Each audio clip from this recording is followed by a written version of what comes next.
fucking Lord!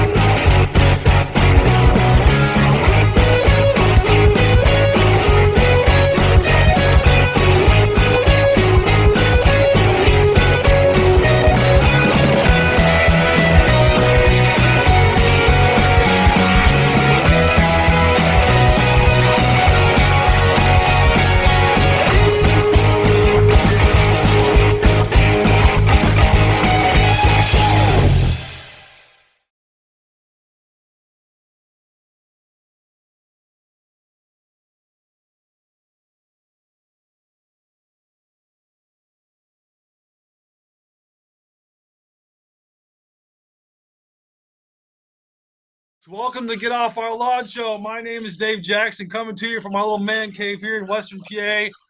As always, my co-host with the most down there in North Carolina. He's the guy that originally invented the term manscaping, Mr. Dave Seymour. And I'm busy. I'm busy manscaping.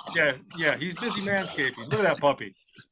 And continuing our theme of talking to our fellow Dryden High graduates, Agnes Beck is with us today.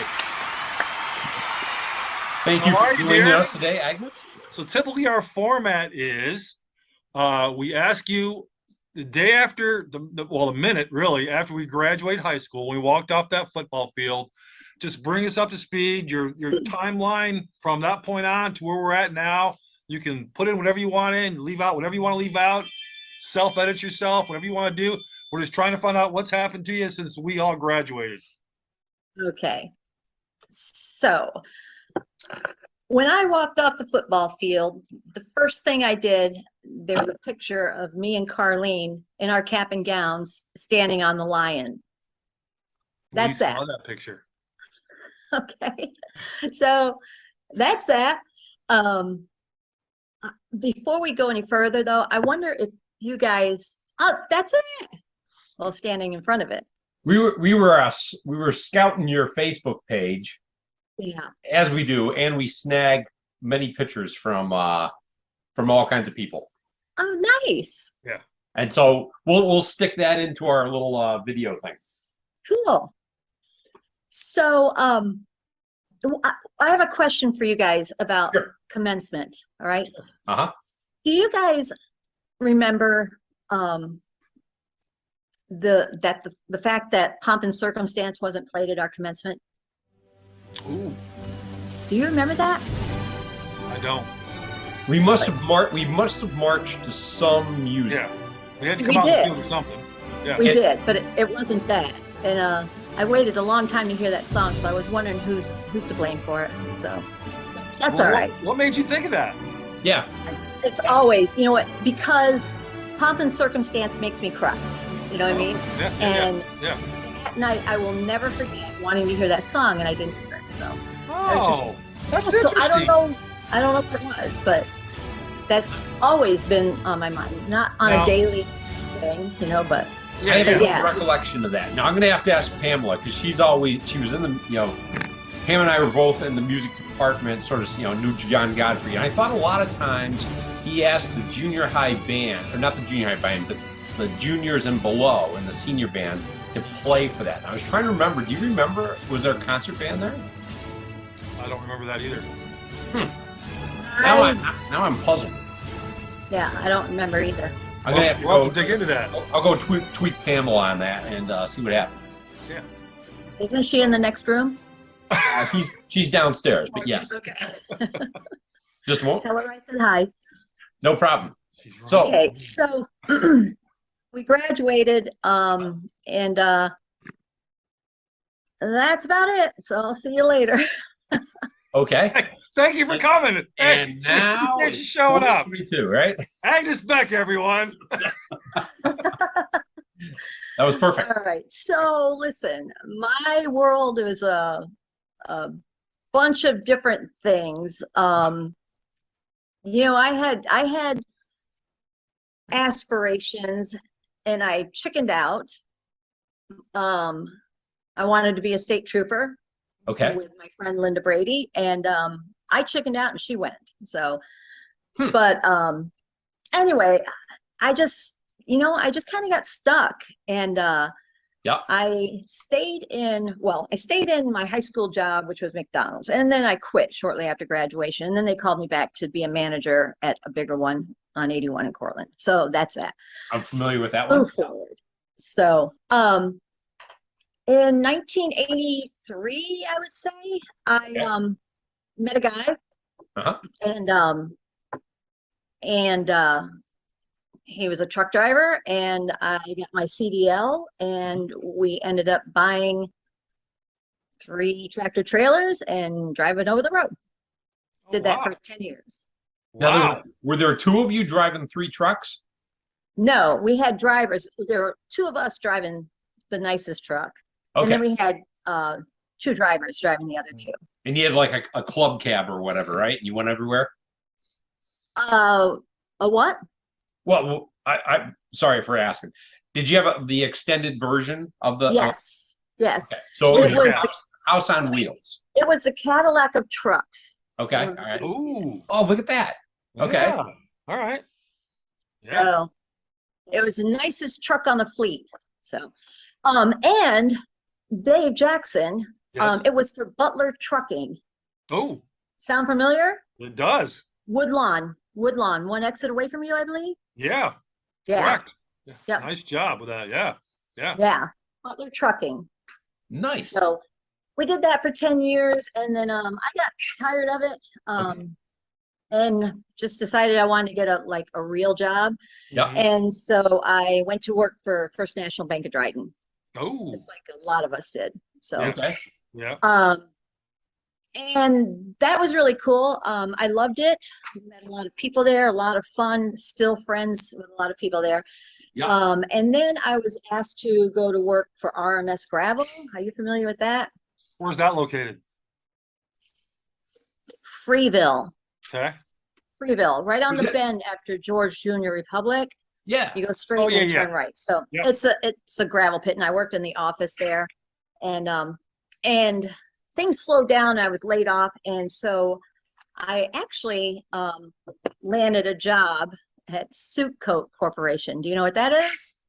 No. So what year are we talking about? Yeah. What year you I at would now? say 1980. Okay. No, pardon me, 1995. Okay. So 95. Yeah. Yes. Landed a job at Suit Coat as a truck driver and laborer. So, Mhm. and I worked for them for 5 years. What's their And, specialty? What do what? they do? What are they? Oh my God. They're the ones who are destroying Dryden right now with paving, highway construction. Okay. All right. Like everything, the whole county is a gridlock right now because they're repaving all of Dryden all the way to NICEAG. So, Oh. Wow. so anyway, I love that job. And then I met the man of my dreams, who you all may know, Scott Elston. Oh, yes. Yep. Okay. Yep. Yep. And we got married, and with Suit Coat, I never knew where I was going to be. So I could be out of town or whatever. So let me go back a little bit. I was 38 years old when I got married. Okay. All right. Yep. 38. I was 40 when I had my son, and 42 when I had my daughter. Wow. So Okay. it's interesting because Pam Bradley and I are 2 of the oldest in our class, Mhm. yet we were the 2 last to have children. Oh. So Interesting statistic. yeah. So hers are a little bit older than mine. So I think I was the oldest mom in the whole class. Wow. So Wow. anyway, so from there, we were planning on having kids and not knowing where I was going to be from one season to the next with Suit Coat. Mhm. I decided to look for another career path. And I actually applied at Cornell and NICEAG, New York State Electric and Gas. Yep. Yep. I was offered a job at both. All right. Okay. And I decided to take the NICEAG road. Interesting. That ended up being the wrong road. So it was a good road while it lasted. It was a good gig while it lasted. But one of the things that that I was going to be hired to do at Cornell was literally like writing traffic tickets, and that was a long time ago. So one thing could have led to another, for like it has for everybody. Was that like campus security or something else? What'd you say? Was that campus security? No, it was not security. No, it was just the transportation department. Okay. So yeah, but I blew that because I thought I was too nice to like write people tickets. Okay. Yep. And it turns out that, right now I'd love to be writing people tickets. You get over that quick, right? Huh? You get over that. Get over that real quick. Yeah. So, well, especially with what I do now. So, but I started as in the meter department, and gosh, like 2 weeks in it, I was a field service rep, and then I was shutting people's electricity off. That sucked. Nice. Yeah, that sucked. And then I went from there to the line department, and I was an operator in the line department. So I was setting poles in the line department and digging trenches in the gas department. So gas and line. And that was pretty cool. But an opportunity came up at the call center down in Binghamton, Kirkwood, and me and my friend decided to jump ship, and we took them. So that was like pretty much a 2-year degree. It's amazing what goes into like answering phones in a call center for NYSEG. You've got to know all about, kilowatts, volts, and, all kinds of stuff. I mean, just, 4 exams, qualifying exams that you had to take 6 months apart, and this, that, and the other thing. So anyway, that was a great ride. It was a blast. It was, great friendship and everything. And then NYSEG sold the company to Iberdrola, which is the 4th largest utility in the world. I had no idea. Wow. Yeah. So New York State Electric and Gas is owned by a company in Spain. Okay. And has been for now what year is years. this now? Huh? What year is this? 2010. Okay. Yeah. 2010. And when that happened, they informed us that they were closing the call center, or that they were closing the call center. And then it's a union thing. So the union kind of unilaterally decided to offer them, they pretty much offered to cut our salaries in half opposed to closing the call center. And then they put it up. So we were going to call their bluff. The call center was going to call their bluff, and they put it up to vote for 1,500 statewide employees who knew nothing about our 200 little lives down in Binghamton. Long story short, they cut our salaries in half. Now that was 47 miles each way for me, and 2 little kids, and emergency call outs was a big part of it. And I just, at that time, believe it or not, gas was $4.25 a gallon. Yep. So I couldn't afford to work there anymore. Yeah, that doesn't work. Yeah, didn't work. So very reluctantly, I had to move on. And I actually went to Borg Warner and hated every second of that. And then from there, I found out about TCAT. Do you know what TCAT is? That's got to be the bus line, right? Yes. Oh, yeah. Consolidated Area Transit. Yep. What did you do at Borg Warner? Nothing. Don't worry about it. It was stupid. That was the stupidest job ever. So. Was that office work? No, it was on the floor. So. Okay. All right. Fair enough. Fair enough. I was just about to become a forklift operator, but then they kind of put the kibosh on that, and like, I'm out of here. So nope. So anyway, I found out about the job opportunity at TCAT, driving a bus, which is insane, in the city of Ithaca. Yep. And there you have it. And I'm still there. And you're still there. So how many years you got with TCAT now? 6.5. 6.5. Okay. 6.5. it's a tough job, a lot of responsibility, a lot of safety concerns. Yeah. You got to be a lunatic to drive on the streets in Ithaca Mhm. in a 40-foot, 40,000-pound bus. Yeah. You know, I would and I guess imagine that's you what get all manner of clientele as well. exactly. That is another thing too. Yes. Yeah. Yeah. A And woman this, of my caliber, you know? yeah. Well, I was just thinking, the stuff that I hear these days, right? The stories in the news and whatnot. It's always very interesting. Yeah. See, now, That's what now, you hear. Yeah. see, Or that's what it's that's what like. you hear That's what is it's the like way being. it is. That's what it's like being an Uber driver. You get all kinds of interesting clientele. Yeah. Yeah, but Ithaca has set up this shoot up house. Sandy Abby can tell you about it. It's right next to where she works. So you got like heroin addicts, walking zombies in town, and it's crazy. It's crazy. So They need a ride. Yeah. So Yeah. yeah, I okay. mean, Yeah, we'll even give them a heroin free addicts need a wherever you ride. want to go. right. So, so that's where I am. All right. Gotcha. All right. So, Go go ahead, ahead. Dave. Well, I was just going to say, so back in there somewhere, you had some kids right around 2000, right? 2001, 2002, 2002 and 2004. 2004. Mitchell and Dana. Can you talk a little bit about them? Oh my God. Do you want to talk about That is my success story. My kids are absolutely amazing. I am so fortunate. Yep. Their father and I divorced, and they, I don't know, somehow they're just amazing. They're both great kids. My son, Dave Jackson, is in the Air Force, and my dad retired from the Air Force. Did you know that? Oh, we're going to get to that. Oh, okay.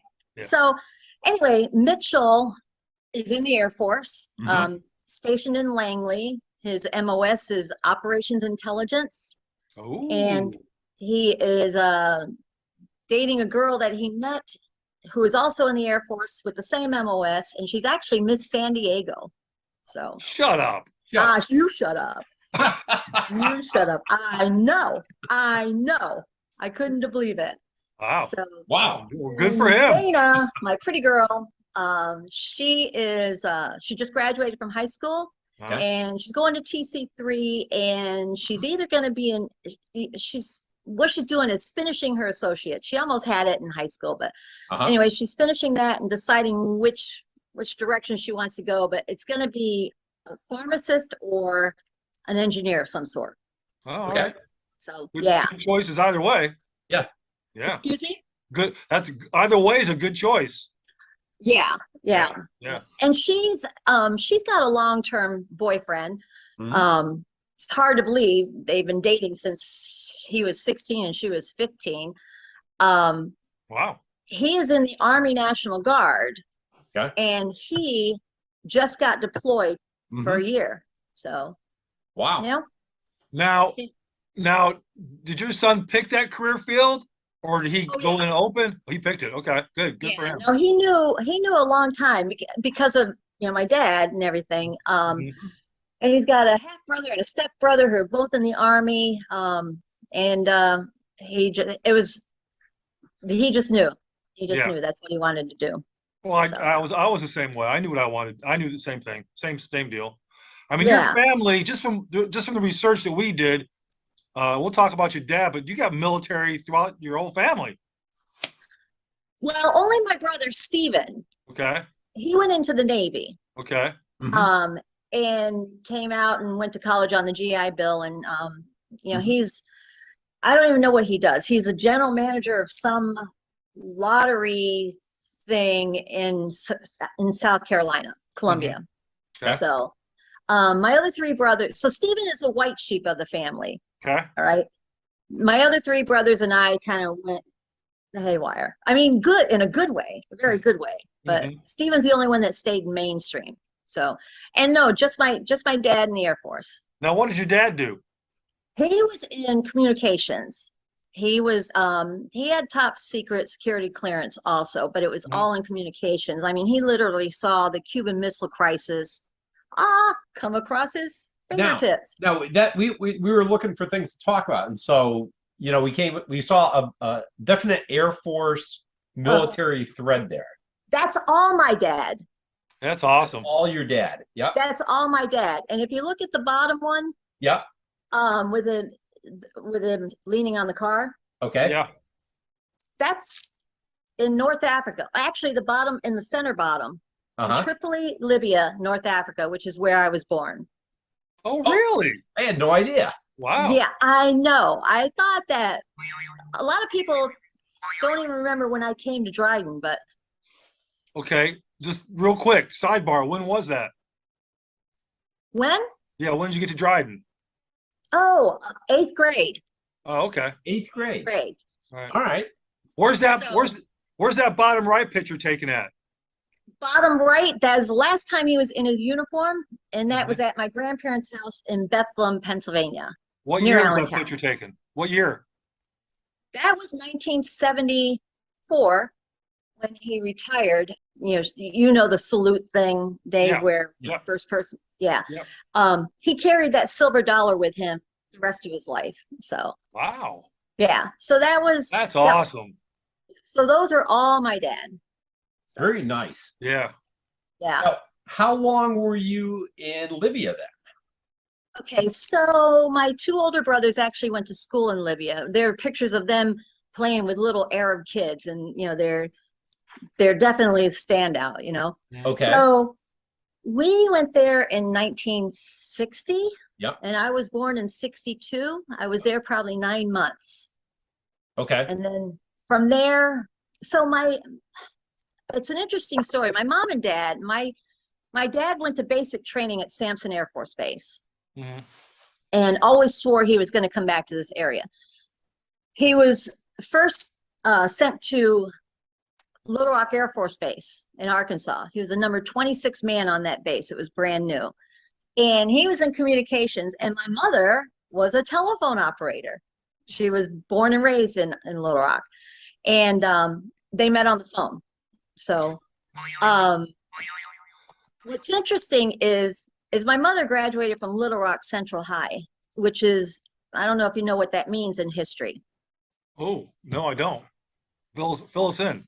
Are you familiar with the first integration of Black people in the white school? Go ahead. The Little Rock Nine. They actually escorted 9 kids into Little Rock Central High. Yes. Yes. National Guard. Yes. Yes. Wow. That's the school she graduated from. Now, here's a crazy thing. Remember the Germans? Amy German, Nancy German? Oh, yeah. Mrs. German and my mother graduated the same year from Little Rock Central High School, and then landed in Dryden. So, Wow. so yeah. So they, my father was stationed in Okinawa, in Morocco, Labrador, without us. But the rest of it was, they had my first brother in Little Rock, my second brother in Maine, me in Africa, my next 2 brothers in Massachusetts, Ludlow. And then we went to Georgia, and then from there, Hawaii. And I actually started school in Waikiki Beach, Thomas Jefferson Elementary School in Waikiki Beach. You've been everywhere. I see. That's why my life was more exciting before I got to Dryden after leaving Dryden. So But you know what? That's the life of a military brat. yeah, you know it, right? Right? Yeah. I mean, Yep. my daughter was born in Spain and my son was born in England, No way. So, That is so Yep. cool. yeah. Now So let me where ask you. else did you Can I ask go? you a question about your brothers then? Which brothers? What's your brothers' names? Billy, Mike, Brian, and Steven. I was trying to figure out the relationship between Mike, Billy, and you, and I didn't really know because my older brother Steve used to hang out with Mike and Billy. No way. Yeah. Well, guess what? My brothers were the coolest brothers in the world because they used to let me hang out with them too.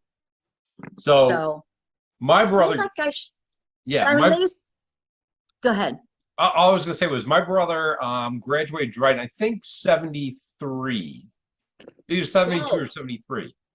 So my brother Billy graduated from Little Rock Mm-hmm. in 1974, and Mm-hmm. Michael graduated in 1976. Yeah, and so I remember that. I remember both Mike and Billy. You have to ask them. Remember if it was Steve Seymour? Because Okay, I certainly will. Now, it's funny, Jeff Markle, I don't know if you guys ever heard this story, but my brother Billy was in, I think it was Nashville. okay. And he had to go to a doctor. Yes. In the waiting room at a doctor's office. Yep. And it's just him and another guy sitting there. And a song from New Orleans came on. And my brother said, I bet you don't know who that is. And Jeff came right out with it.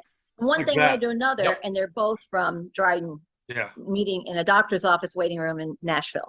We have a collaboration then, because Jeff told that story in a previous interview. Yep. Yeah. And he goes, hey. And the song title was "You're Still the One" by New Orleans. That's right. That's right. I couldn't remember the song. So isn't that crazy? It is crazy. It's a small world, right? What's that? I said, It was Nashville, right? It was Nashville. I Correct. believe so, yeah. Because Jeff was living in Nashville for a chunk of time there. Yep. Oh, okay. That's just crazy. Now, do you guys remember the band Tokyo? Yeah. From Ithaca? Yeah. So they almost hit it big with AMC Records at the arcade. Yes. AMC Records came to the arcade to see them. But my brother Billy and Brian did their lights for them, right?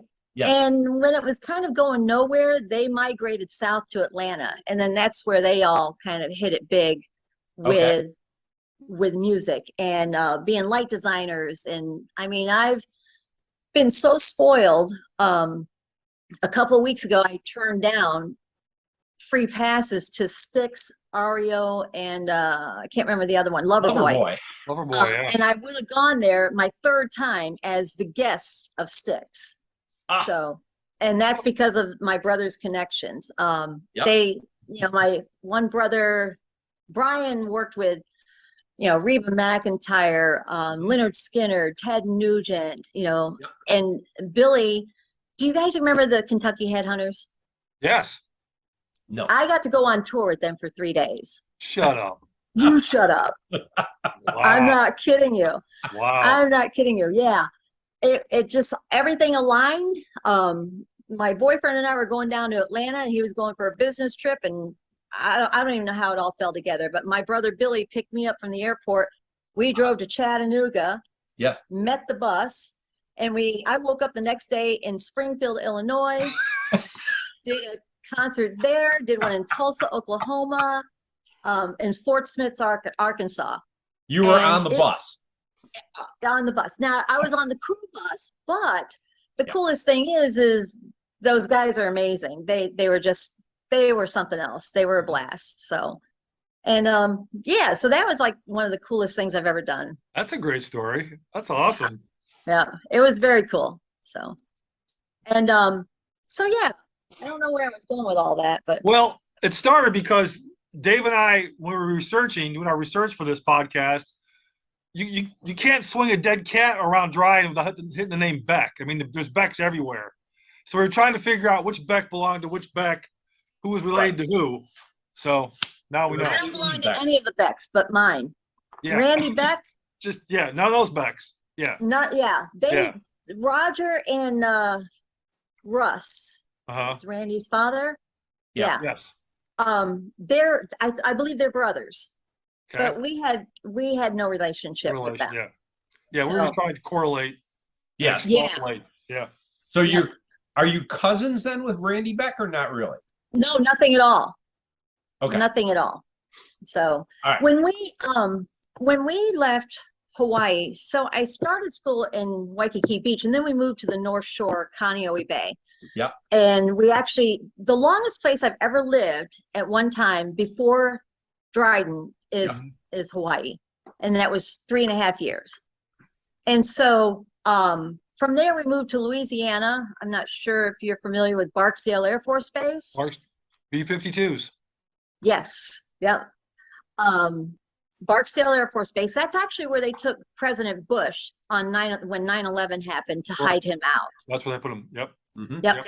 And so we lived there for 2 years, and then we moved to Little Rock, where my mother went to nursing school while my dad finished off his 20 years. So, and then from there, we moved to Pennsylvania, and then from there here.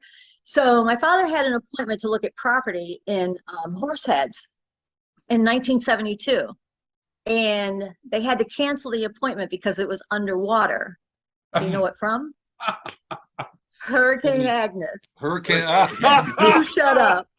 You shut up. Isn't that crazy? That's how we ended up. Such a troublemaker. I know. Yep. Hey, we got to do a time hack here, Dave. Go. Are you back, Dave? I'm here. I'm just giving Agnes the quick rundown on my stuff, right? Yep. And so we were there until from 83 to 90, at which point they shut the office in Boston down and they said, would you like to go to LA or would you like to go to Raleigh? Ooh. And so we were like, choice. yeah. And all our family was on the East Coast, right? My folks were still in Dryden. Pam's folks had moved to South Carolina. So we basically moved down toward South Carolina. Oh, okay.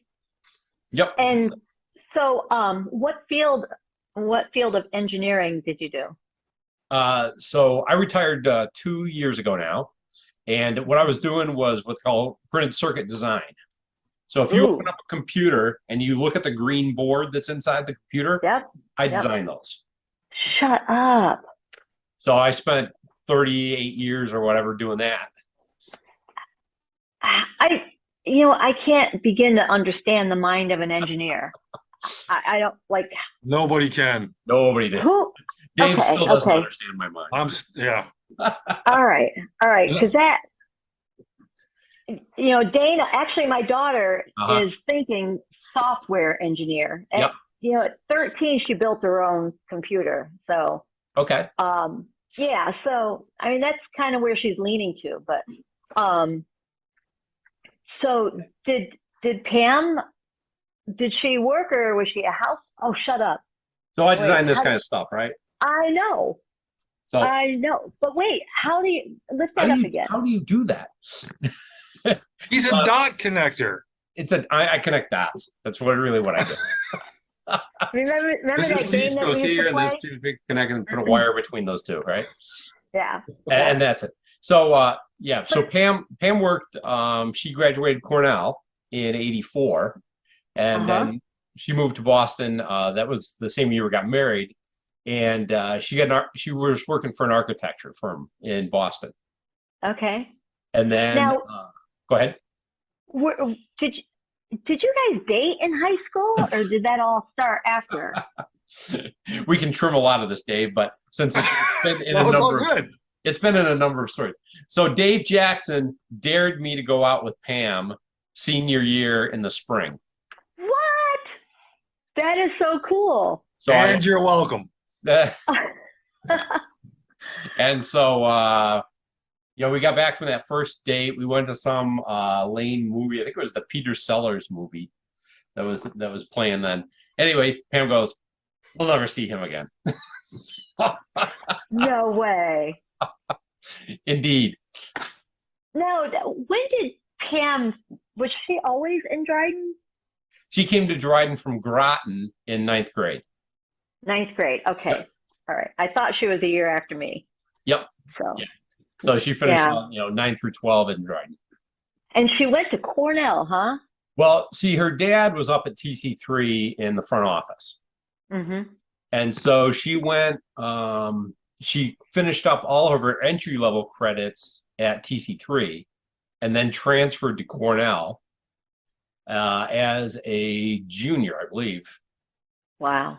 And so, she took all the 101 and all that kind of stuff. And she was even taking classes in senior year up at TC3 to get some of those basic classes out of the way.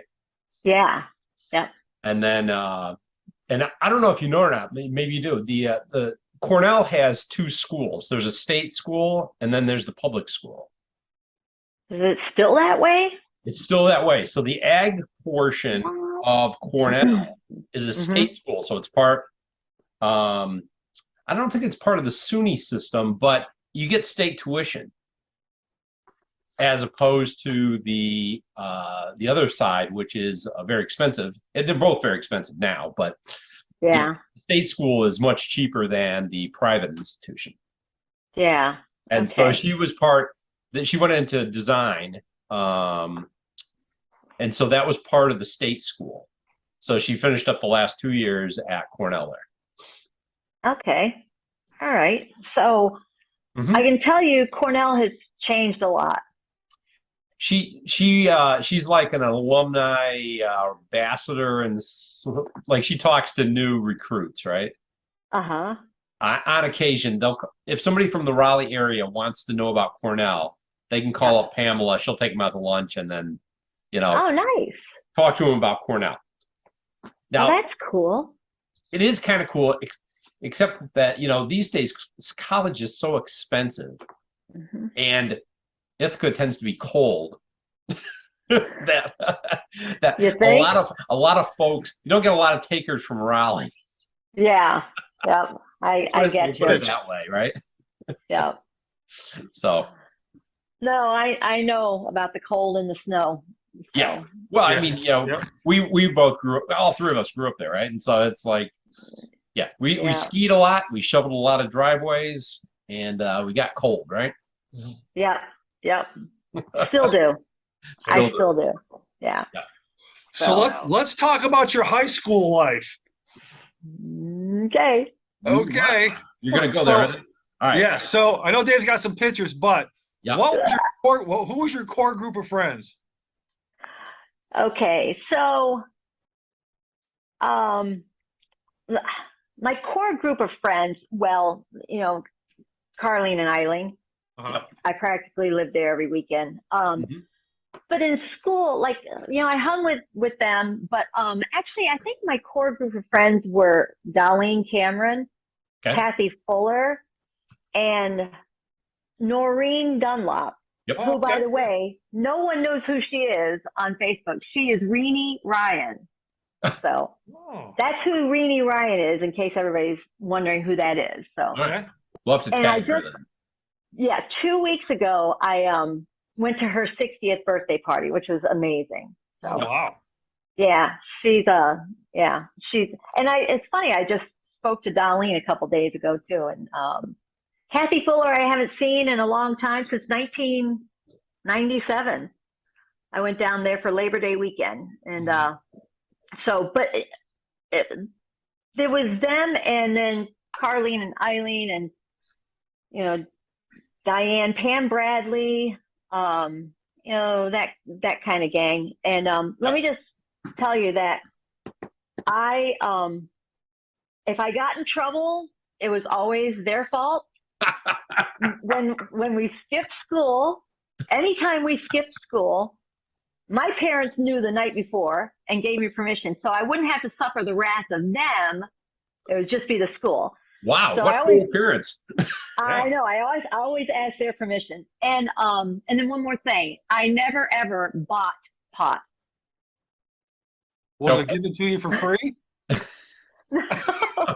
No, in other words, everybody else bought it. I would not buy it. And I tried it, and it got to the point where everybody's like, Agnes doesn't want it. So it's like the peer pressure thing was off. Yeah. So, yeah. But, yeah. And there was one summer when my friends came up from Pennsylvania. They came up a lot, Leslie and Cindy. And there was one summer where we actually stole some sake and rice wine, homemade, from Brenda Murray's mom. Now, Brenda was in on it. Oh, okay. All right. Well, as long as Brenda was in on it, you're fine. Yeah. Brenda was in on it. And, I couldn't believe how wild she was. That was funny. So. She had a side. Brenda had a side. Yeah. She did. So, wow. But listen. Pat Edmonds just passed away, and to her dying day, she confirmed that none of us had a license, but anywhere we went, if we took her car, even when we did have a license, Agnes was to drive. Yeah. Like, wow. You were the designated driver then. Yeah, I was. No, not the designated. I was the only one she trusted.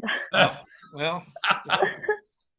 So, and you want to know what living in Dryden, Hartford, whatever, the back roads. Yep. My father taught all of us to drive long before we were legal. Back then, Yep. And I actually didn't get my license until I was 18. Okay. And I failed my first road test. Ooh. So, yeah, that sucked.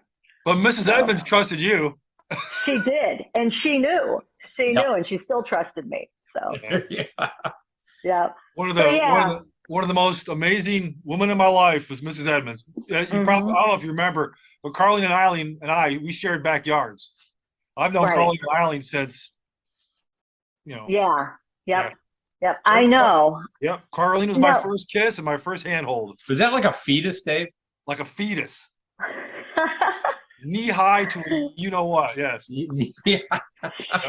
She was your first kiss and Carlene was my handhold. first kiss and my first handhold. Right, she wasn't my first crush though. Oh, really? Who was it? Brenda Deniston.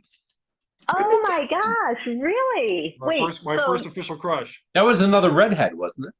Yeah. Correct. Correct. And I worked with her dad at the bank. Well, I don't know if you know this, but my dad worked at the bank. He was the vice president until 70. He resigned in 76 or 77. Really? Yeah. Yep. It was I him. didn't know that. It was Garth Jackson and Ron Deniston and Faye Stafford. I was actually named my middle name. My dad started working at the bank before I was born, so 60. I think he started the bank at 58 or 59. Mm-hmm. When my mom was pregnant for me, when they were deciding on a name, they chose my dad's boss for my middle name. The suck Faye? up Faye Stafford. My middle name is Faye. You shut up. Oh my God. Absolute true story. David Faye Jackson. I didn't realize your middle name was Faye, Dave. Yeah. Well, my wife's middle name is Gay. G-A-Y. No. Blanche Gay Jackson. And her middle name was taken from her mom's best friend, whose first name was Gay. Wow. So in the early 60s, that was a name. It was a name. It was a name. Yep. Yeah. So there's I could walk my entire childhood. I could walk into that bank with complete impunity. I shoveled the sidewalks to that bank till we graduated high school. And I used to walk into Mr. Portis and say, I shoveled that walk 10 times this week. And he'd be like, hand me money. Bob Porteous? Wow. Bob Porteous. He just dial it up. Bob Portis is like, whatever, Dave, here you go. Wow. Get out. I'll tell you what, he was fun. He was really fun to work with. And he was good. My dad got him in that job when he worked for Carter's. When Carter's was the store next to the bank. Next door. My dad was his mentor to get into the bank. No way. Wow, that is really cool. Yep. Yeah, that bank has a lot of history. A lot of history. So, one time I was in. This is an Agnes-ism. So, do you remember the drive-through? Yeah. Okay, and remember how there was the lounge? You had to go through the lounge to get to the drive-through. It was a locked door. Correct. All right.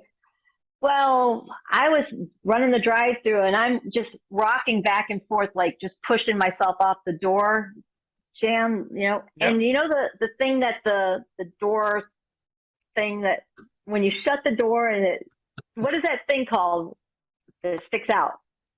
The door latch? stopper, door latch, door stopper. Yeah, whatever.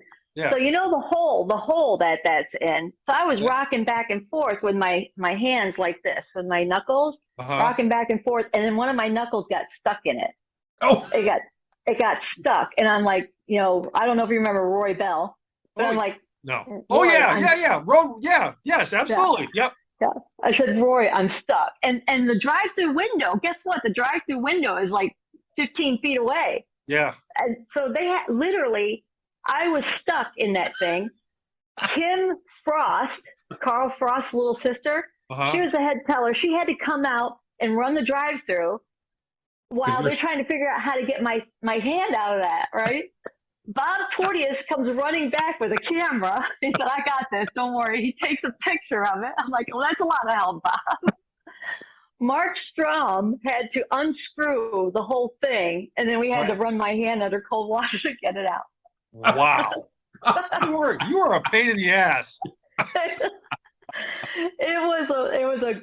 We had a blast. We had a freaking blast. Yeah, it was good. When there was snow, when I went around and shoveled the sidewalks for the bank, I knew if school was going to be canceled before anybody else because Mr. Deming would stop at the Brooklyn Diner. So I'd say, "Hey, are we off or are we on today?" Oh, really?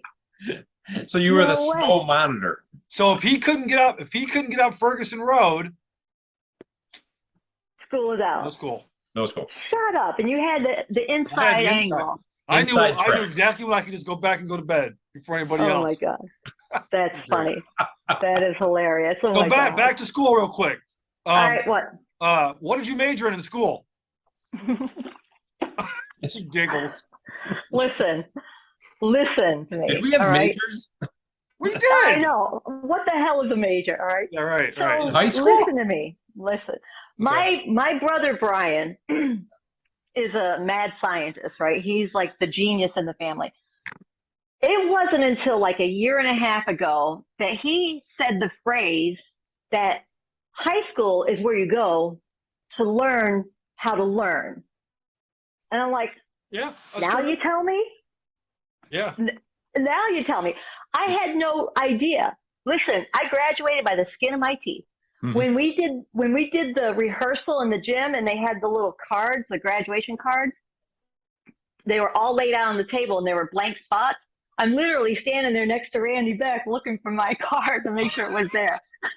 That is how bad. So, like I'm looking at those holes and seeing, all right, who am I going down with? But it was business. So. Oh, Dave, bring up that picture. Which one? Lion's Den. Oh yeah. Okay, so we got a couple miscellaneous pictures here, right? Okay, cool. Okay. So what was this one here? That's Lion's Den. That's the Lion's Den. And guess what? That shirt? Yep. Chris Jordan gave me that shirt. Oh wow. Why? Yep. Why? Because we hung out the summer before this picture was taken. That is senior year. That's and the summer before. And her father was another one like my dad. Yeah. She literally had her own car long before she had a license. So. Wow. Ralph Jordan was awesome. Oh, he was great. He was great. Yep. So that shirt came from Chris Jordan.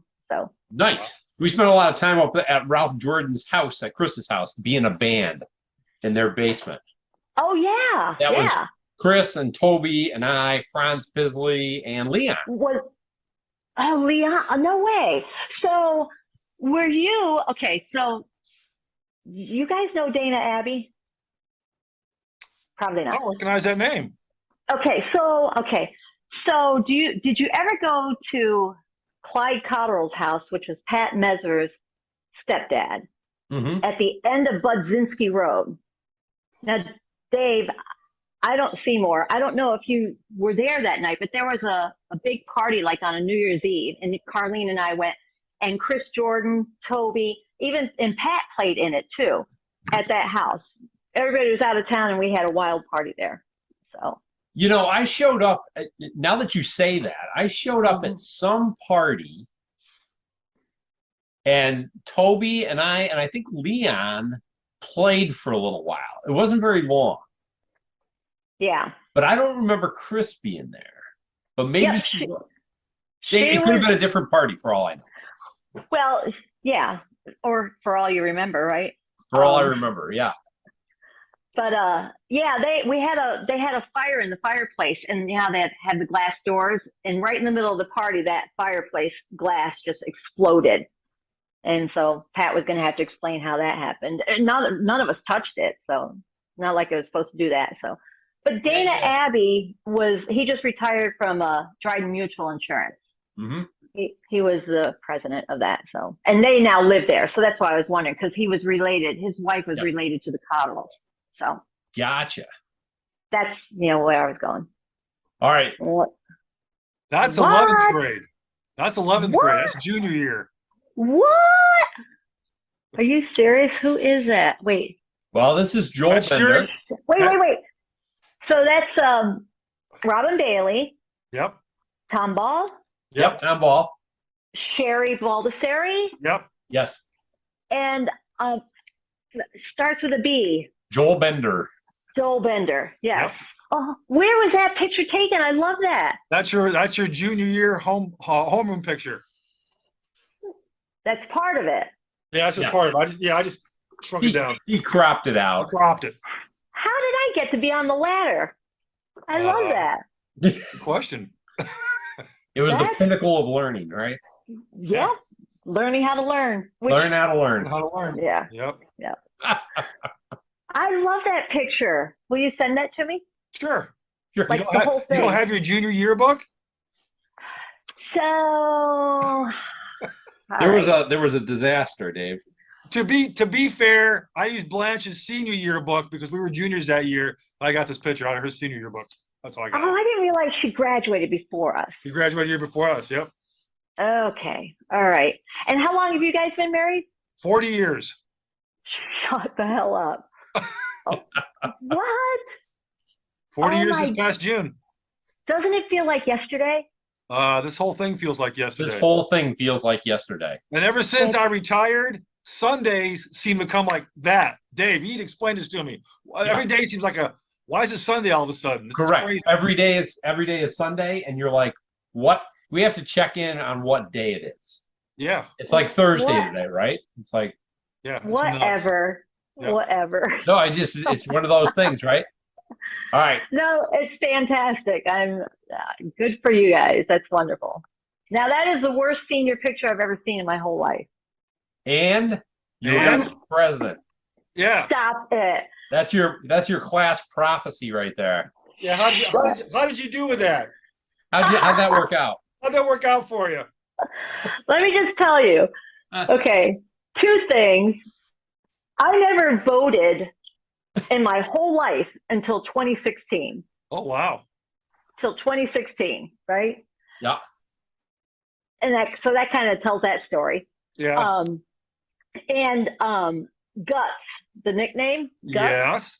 Matt Bryant gave that to me. Oh, Matt. Oh, see, I read that wrong. I thought that was Guts to be president, like you were aspiring to be president. That was that's your nickname. That's just a nickname, yeah. Yeah.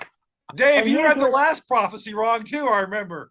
I tend to read these things very literally, right? All right, so what's the story behind Guts?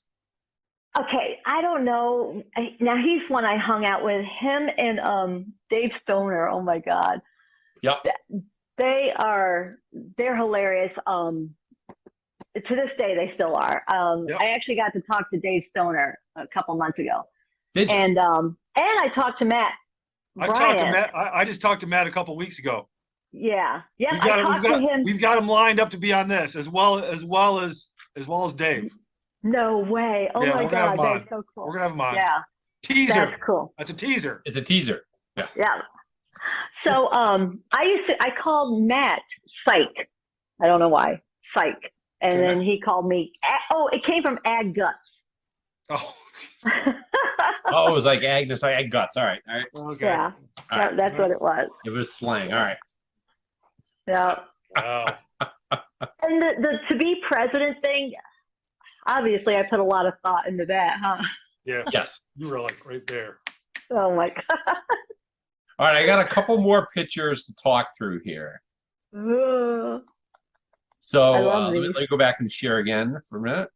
Okay, so that is okay. that is down in Atlanta, Buford, and that is my brother Billy. Yeah, I was gonna say my that's mother, Billy, right? Yep. Yep, Billy, my mother, and my dad, and then that's my sister-in-law, Steven's wife, Lori. So my, I'll tell you, did you guys know about the Christmas CD that Gabe Jerome did? No. Okay, so Yes. I think my sister had one. yes, there were 1,000 of them sold. Yep. We actually had to pre-sell them, but my brother Michael was the producer of that. And this was them rehearsing to play on that. Oh, wow. On that CD, yeah. And we sold 1,000 of them and earned $10,000. He donated 3,000 to the Independence Place for Living. Can't think of it. Down in Ithaca, and 7,000 to the music department at Dryden High School. No way. And it was right after he had his accident where he went blind. And the name of the CD was "Do You See What I See?" And it was pretty cool. Yeah. So we went down there, and so the funny thing is about my mother and father were they were in a band when we moved up here. Yep, there they are. Now we found this, yeah. Yeah. That's a great picture. I agree. Just so you know, that guitar is like one of 20 in the world. Who's got it? Because that's the same guitar there. Oh, that was his. Listen, he always told the 5 of us, if there's ever a fire, you have legs. It doesn't. So that's what he's going for, right? He bought that in 1967 on my mother's birthday for $650. Can you imagine that kind of money? And it was a lot. Jesus, 20 years later, when my brothers moved to Atlanta, Billy looked up the guitar shop and it was still there. And that guy remembered that guitar and wanted it back. And my father said, "Over my dead body." That guitar is an ES355. Yep. It's actually a problem with a patent that went wrong in that. So it's about the pickups inside. Okay. It's worth about $24,000. Oh my God! Who's got it now? My brother Billy. And you know what? Billy still plays. Like Billy played with Toby for a long time. Well, Toby and Gary and Alan. Yep. They were in the Coots. The Coots. Yep. That's right. That's right. And Billy doesn't even take that to bars anymore. Yeah. He doesn't trust it anymore. So. No, too much history there. Yeah. Yeah. And I mean, you never know what could happen, so. Yeah. Tips over on the stand because you got a drunk, right? Yep. 10-4. Yep. That is exactly right. Now, how did your dad play professionally? No, but he played all his life. He taught himself how to play when he was a teenager. He was amazing. And Les Paul and Chet Atkins are his heroes. Yep. And you close your eyes and he sounded just like them. And it was crazy because after he passed away, Alan Maycomber called Billy and said, "I want to come over and show you something." And he had a cassette tape of my father playing. Yes. And they're trying to figure out what it was. And we actually went to a shelf and Billy found a reel-to-reel and there was a whole playlist. So my father did that as a legacy. He was very big into that. So in other words, for us to find. Yeah. And we paid to have it digitized, and a lot of people had that CD now. So that's cool. It is very cool. Thank you. Yeah, it's pretty amazing. And so when they took that picture, they were in a band. They were the house band at Paul's Place in Cortland, Friday and Saturday nights. The heck was I going to say? Oh, I can't think of it. Well, so he was playing guitar while he was in the military. Absolutely, yes. And he played when he was right out of basic training. He was actually in Morocco and played in a band there. So, do you know if he ever tried any of the Air Force talent shows when he was in? No, he didn't. No. And I don't even know if he knew about it. Oh, I'm sure he did. If he was a musician, he did. If he was in, he probably knew. He knew. Because you know that Dave traveled with Tops and Blues. Oh, yes. Tops and Blue. And No Dave, S. what did you play? Bass guitar. Oh, shut up. Yeah. Did you play in high school? No. Well, I didn't start playing bass till what? Dave, my junior year? Or was it my Yeah, it was year? late, you know. Yeah. It was either 11, 12 or first year college, you know, well, you were gone. No. So it was either, I think it was my junior year I started playing. Yeah. Our junior year. Yeah. Yeah. Well, the funny thing is in the other picture, the band that they always played in, he could never find a good bass player, so he forced my mother to learn. So he taught her how to play bass. That's how you do it right there. That's how you do it. He's like, I'm sick of this crap, and You play it. Yeah. You play the bass. Yep. So anyway, there's Mom playing the bass. Look at that. Yep, that's right. That's awesome. Yep, that's right. And That's great. Billy is just as good as he, if not better. So yeah. Wow. Well, and he taught them Billy and Mike how to play in Hawaii. So there you go. Anyway, did you happen to go to the Max reunion? yes, I did. And Mike Amder died 2 weeks later. I was there. Shut up. I was there, and Pam Odell was there. And it was at the Haunt. Yeah, it was down at Did you know that that's leveled now? It's gone. I heard that, and I was sad because we used to go see bands there all the time. Yep. And you know, I bought Gary Bordenero's bass off of him in 1981 when he came to see. We were playing in the Chris Jordan Toby band, and he came to Tweetman's, and he brought his bass. He had just refretted it, and he needed money for rent. Oh my God. And so he goes, "Hey, you want to buy my bass?" No way. And so I played it for the evening, and I was like, "Oh, this is Gary Bordenero's bass," because Gary was my bass hero. Yes, Gary is everyone's bass hero. Exactly. Yeah. Most of Central New York plays Gibsons because of Gary. Yeah. And so, anyway, so Gary sold me his bass, and I showed back up to the reunion with that bass. No, really? Because he hadn't seen it in 30 years or whatever it was, right? Oh my God. And so that was pretty cool. And so I can't believe I did. You know what, Dave? I don't know if I would have recognized you there. Like this. I could. Yeah. Yeah. So, that was pretty cool, and it was pretty sad about Mike. That was a moment in time, and you know, there's a bunch of YouTube videos of that night. Really? Yes. No way. I'll go find a link for some of them. Yeah. Tag me, would you? Yep. So, wow. So, the Haunt is leveled, and that's right where TCAT is at the end of that. If you pass the Haunt, that's where I go to work. So there you go. Yeah. So what are the pictures you got in there, Dave? Do we go through all the pictures? We have been. Oh, there's only one other picture that we haven't. There were a couple of grade school pictures, but we'll leave those alone. There was this picture here. Yep. That is that looks like my friend Robin. Yeah. What a horrible picture of me. So, where was that taken, and what was the event? That is Woodman's Pub on Main Street in Cortland. Oh, okay. And that was the summer of '80, right after we graduated. And I don't know what the occasion is, but you could still see us doing that pose today.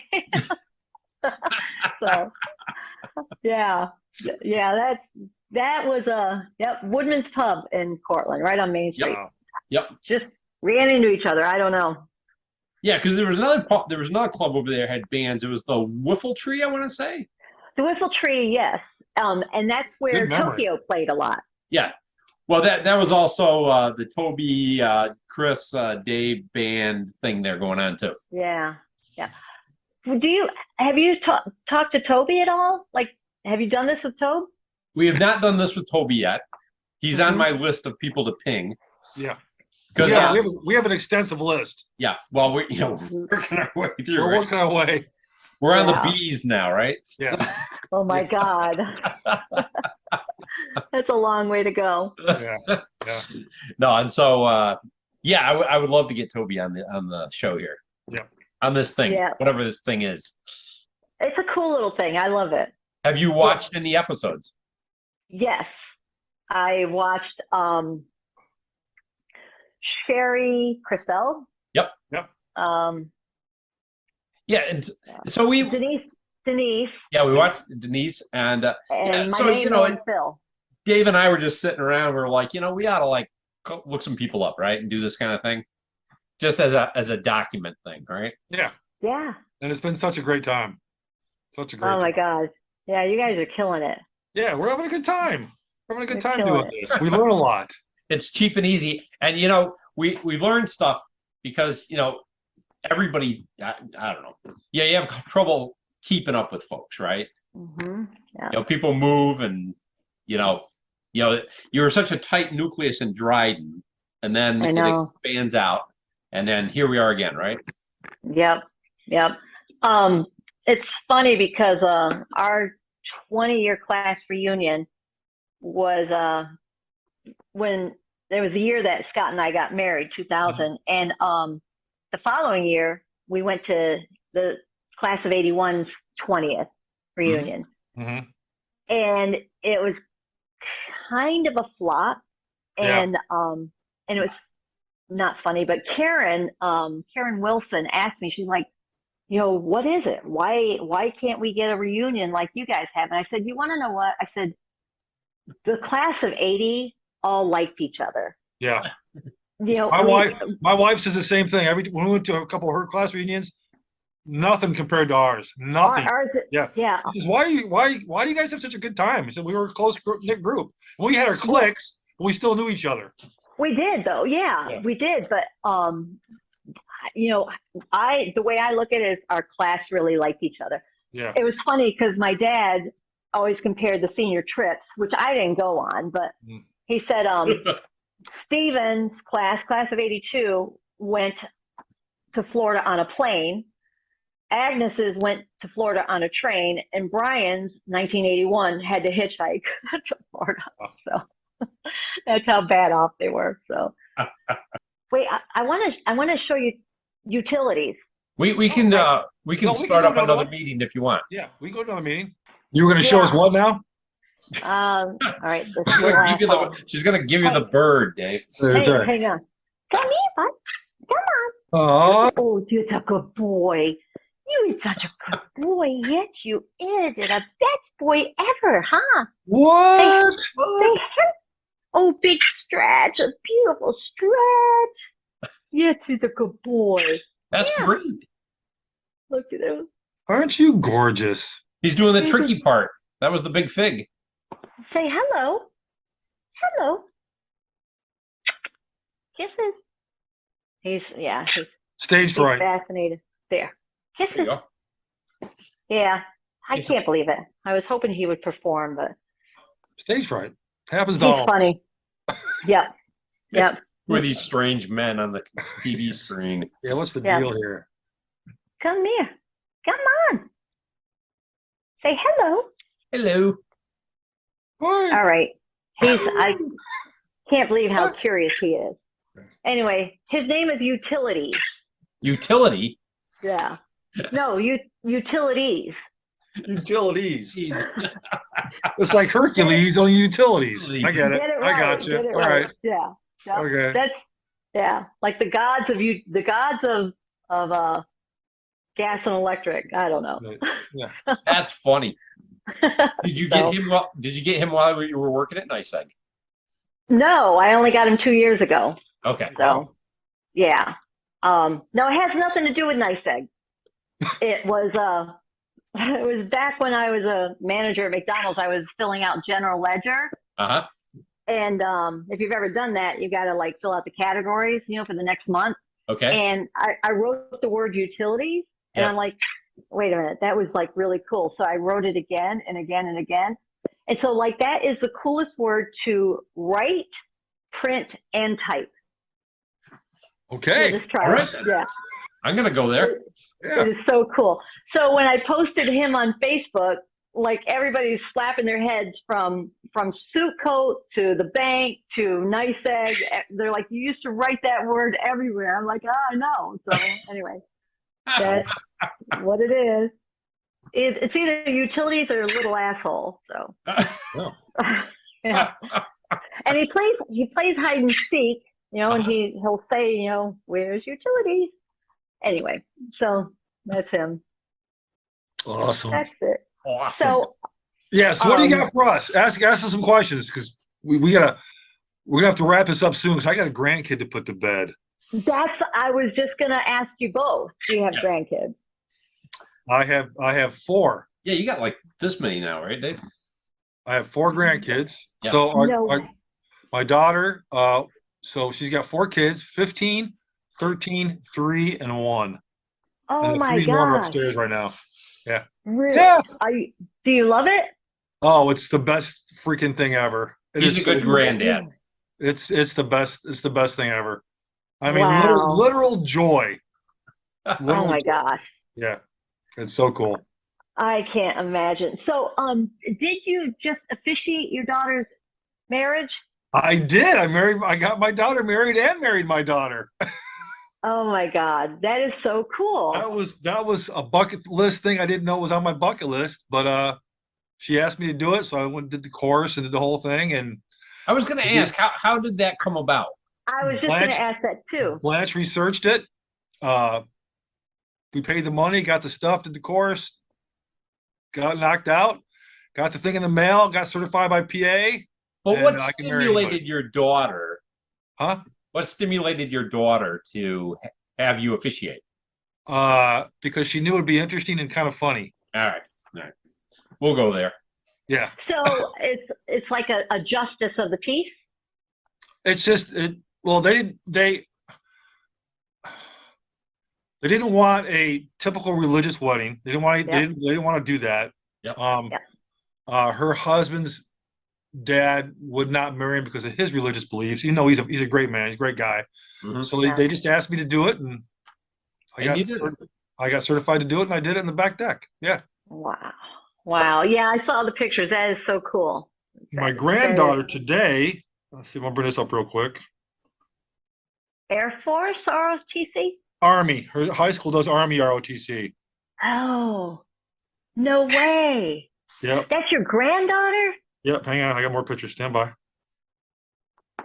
Yeah, and she's also very fascinated with airplanes. We found out lately she's infatuated with airplanes, which I find very interesting. That is interesting, Dave. Do you think she's gonna fly? Like, is that? She's fascinated by flight in general. Oh my God, that is so cool. Yeah, she's 15. Wow. So it's high school ROTC. Yep, high school ROTC. Yep. Cool. We'll see how that goes. But you know how kids are. It could be, Yeah. One day she's playing violin and loves it. The next day she hates it and she wants to play guitar. We buy her guitar. She loves that for about 2 months. Then, Yep. Yeah. But there's something about this I'm seeing. Yep. Does she fly your drone? She does not. What happens is when she sees airplanes, like if she sees, like we have an airport behind us over here, small, she just stops and she's just fascinated. She watches everything come in on final. And she just watches it. And she's always going, "Whoa, that is so cool." Oh my God. Then we go to the airport and watch the big ones come in. She's just locked. Really? Locked. Yeah. Yeah. So that's fascinating. That's like a day of entertainment, cheap entertainment. I was the same way with flights. I used to go flying with my dad. My dad had an airplane at the airport there in Ithaca, and we used to go flying, and I was the same way. But I just didn't want to fly the plane. I just liked being in it and working on it. Really? But yeah. So. Oh, that's cool. My son actually was taking flying lessons at 16, and there's a lot of coursework with it, and he just, his grades are slipping in school, and he just gave it up. So a lot of hours. Yeah, a lot of hours and everything. But he sent me a text one time. I'm going to be doing a stop and go at Ithaca Airport in about 10 minutes or something like that. So, So, but I wonder if she'll pursue that. Well, time will tell. Who knows? Yeah. Kids nowadays. It's a journey, man. Yeah. So today, Dave, somebody got on, like two people were running for the bus, right? And I'm a nice guy, so I waited, and they're in the fatigues. So what are those called? Because they were called fatigues when my dad was there. Yeah, they're So called BDUs. Now they're called BDUs, battle dress uniform. That's right. Okay. So anyway, they're coming, and they run up to the door, and right when they get there, I said, "Wait!" And I said, "What branch?" He said, "Marines." I'm like, "All right, come on." Fine, All right, go ahead. So, yeah. Anyway, so so your son doesn't have any kids? Oh, so we lost our son. He passed away. Oh my God. AJ passed away in 2006 at the age of 23. I am sorry. I forgot about that. It's all right. You didn't. Yeah, it's all right. You didn't. Yeah. I mean, it happens. No, I remember knowing about that. No. Yeah. That must have been. And our dog and our granddaughter. So our son's name was Adrian. We called him AJ, but his name was Adrian. Mm-hmm. And then when Kristen gave birth to our granddaughter, named her Adriana. Oh my God, that's beautiful. Yep. Wow, that is really nice. Yeah. So, and Dave Seymour. Yes. Do you have grandkids? So my son is getting married at the end of October, this next month. And so he is marrying a young lady who has a 7-year-old daughter. Mm-hmm. They've been living in Raleigh now for a couple of years. And so we are by default grandparents. Yeah. And so we've been having a lot of fun with Emmy. She's in 2nd grade now. Oh, that's really cool. So that's great. So we have sort of one grandchild in the realm right now. Wow. Well, that's wonderful. Mm-hmm. My daughter. Go ahead. You have a son and a daughter. Yeah, one of each. So Wilson's the older. He was born in 92. And then Eleanor was born in 93. And so she's going to get married next June. Oh, okay. And so hopefully we'll get some more grandkids out of that deal. Do you need anybody to marry her? Well, without saying too much, that was an idea. You might get a free trip out. You might get a free trip out of the deal, Dave. Hey. I'd be happy and honored to help. All right. That would be very cool. So, and Dave Jackson, you're doing the Uber thing, like the cash cab thing, right? Yeah. So I do Uber Lyft on the side, little side gig, and I've been doing it for 5 years. 5 years, Dave. Gold Star member, right? Yeah, I'm a gold. Yeah, I'm a diamond driver. First started. Yeah, and it's a hoot. It's a complete hoot. Oh my God! If you're in a college town, which you are near, it's just a complete hoot. And I do all kinds of clientele. Yes, you get all kinds of clientele. Correct. And you can make your own hours if you want to work 1 hour or 12 hours or just whatever, and every time of the day. And it's just fun. It's just fun. Wow. Yeah. So but isn't there a video of the two of you, the two Daves? Yes. The Dave and Dave show in the Uber? There's at least one. There's at least one. At least one. Yeah, he came and visited me. We did a little something in the car one day. Yeah. Oh my God. So I got a little teaching gig that I go and travel and I teach electronics. And so every so often, probably every other month, we'll do a class or so. And so anyway, I showed up in Pittsburgh one time to teach a class. Dave was gracious enough to take us down on the river on his kayaks. Oh my gosh. We boated around. Dave caught a tree. I caught a tree. And then I think we sang that on the way back home after that or something. Yeah, I think it was on the way back home. Yeah. After kayaking for the day. Yeah. You sang what? I Want It That Way by the Backstreet Boys. Yeah, it was Backstreet Boys. Oh, okay. Oh my God. And so it's a little duet, and there was no practice involved, so it was just Dave does sign language. Yeah, I do hand gestures in the background and choreography. Oh my God. Yep. That is hilarious. So that is very cool. So I got a quick Christine Jordan story. You want to hear it? Yeah. So Christine lived she was 3 houses down from me on James Street. Before she moved down to the hill. Before she moved out, correct. When Yep, she the first Lake came to Road. Dryden, she was right. She moved into what eventually became Toby's house. Toby's house, yep. But before Toby and Teresa. before Christine moved in, it was Steve Plord's grandmother's house. Wow. Yeah. But so as all young boys were like, who's the chick moving in down the street? We were just blown away. And we befriend her, the Hammonds boys befriend her. We all befriend her. We're like, oh, all right. Tim Van Slyke, then Carly and Eileen got, but we used to have seances on her back patio. Oh my God. Seances. I can picture. How old were you? Were you playing with the Ouija board, Dave? Oh, yeah. Or was it, wait, seances. Was it was a bottle involved? There was no, there was not. I know where you're going. There was not, but it was, yeah. But I was at her house practically every day for like 2 years. Get out. And one night, her and I were walking back to her house, and her mom and dad were there, and she was peering through a window, and she saw somebody in her house. So she freaked out. She thought there was somebody broken into her house. So she went to the neighbors, the Morgans, and said, "Oh, there's somebody in my house. What do we call police?" And her mom and dad had a bust of Beethoven or something like that by her piano. Oh. And she forgot him. It was a head bust of Beethoven or Tchaikovsky or one of the big dogs next to her piano. Baby grand. She thought it was somebody in her house, and she oh my God. That's funny. Yeah. Now that you've invoked the name, right, Dave? Yes. There you go. Here we go. Oh, there you shut go. up. Look at that. No way. This was Christine's basement up on the hill. Yep. Up on Lake Street, right? Yep. And so and in case you didn't know what her name was, it's on her shirt. Yeah. Oh my God. That was Toby. Yeah. Wow. And let's see here. That's when I was hanging with her too. Yes. Now there's Franz Pisley, Leon, making music in the basement. Oh my God. That is so cool. Franz Pisley is like some sort of a rock star right now, isn't he? Oh, Dave's got the story. Okay. Yeah, well, Franz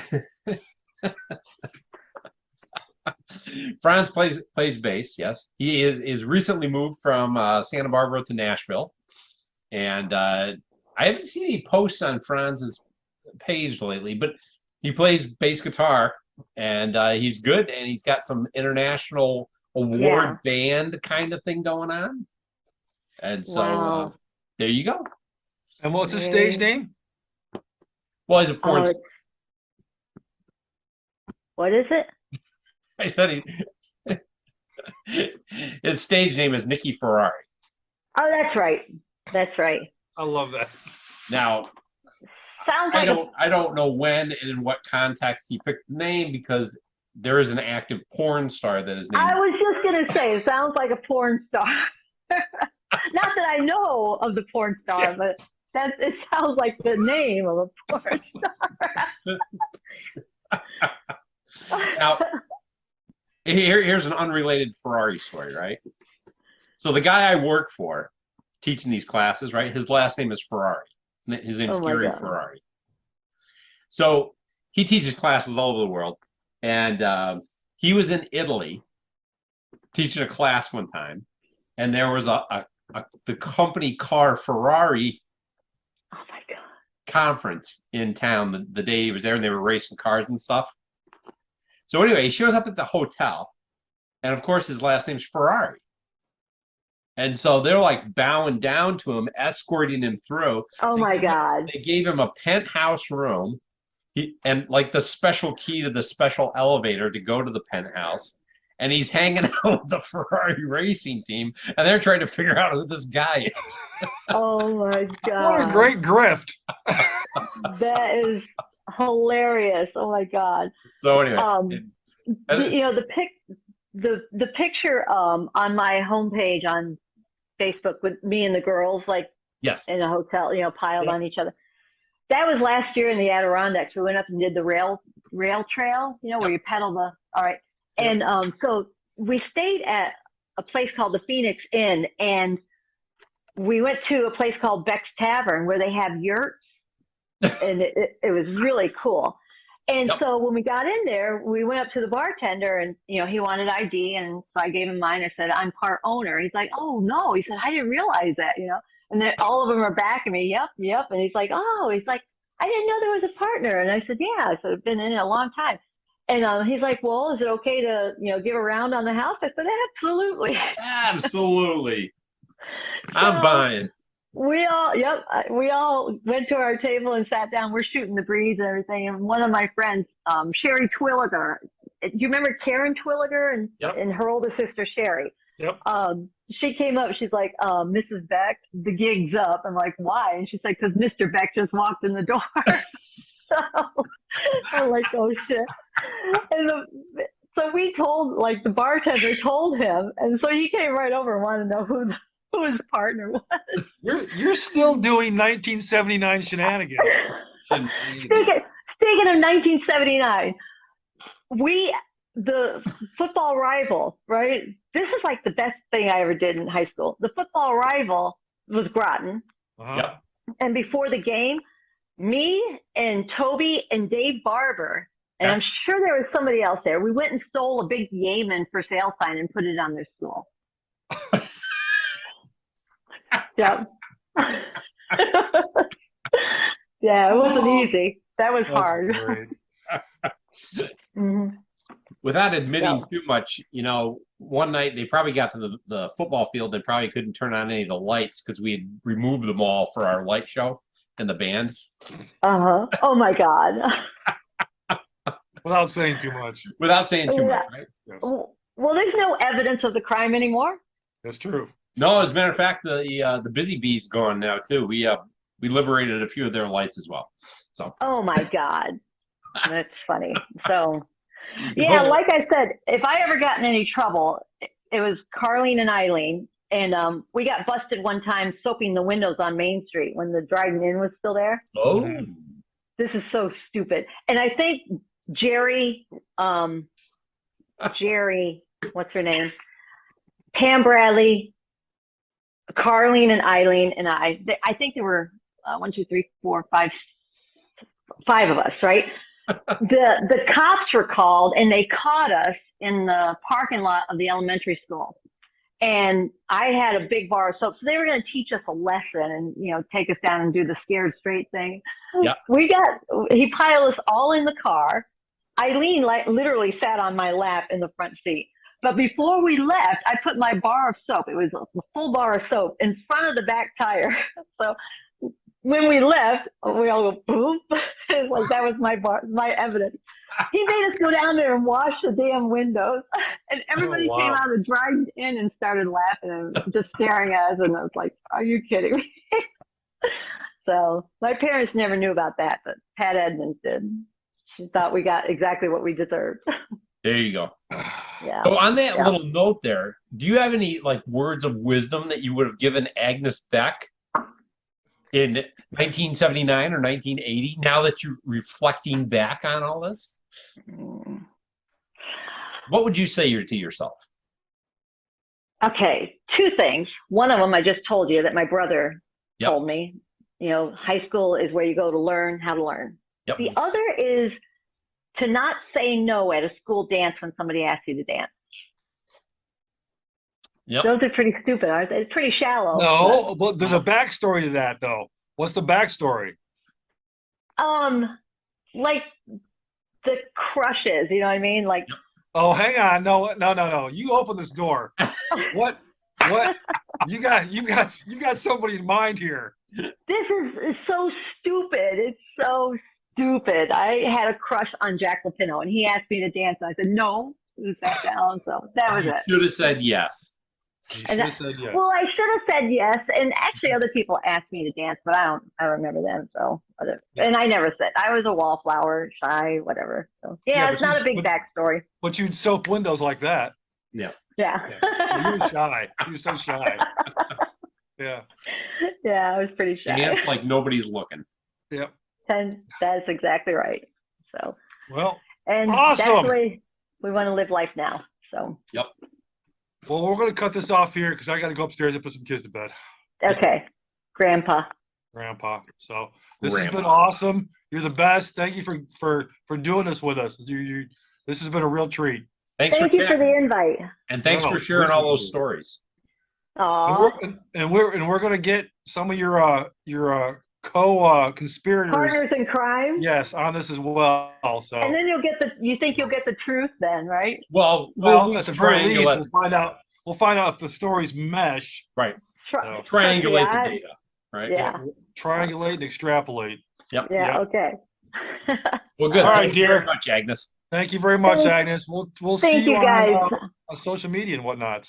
Yeah. Yeah. I love that you're doing this. It's pretty cool. Yeah. So, all right, dear. And thank you. I'm honored. So. No, thank you. All right. Yeah. Thanks for filling in on short notice. Yeah. Okay. All right, you guys. All right. Have a good night. All right. Have a good night. Yeah, thank you.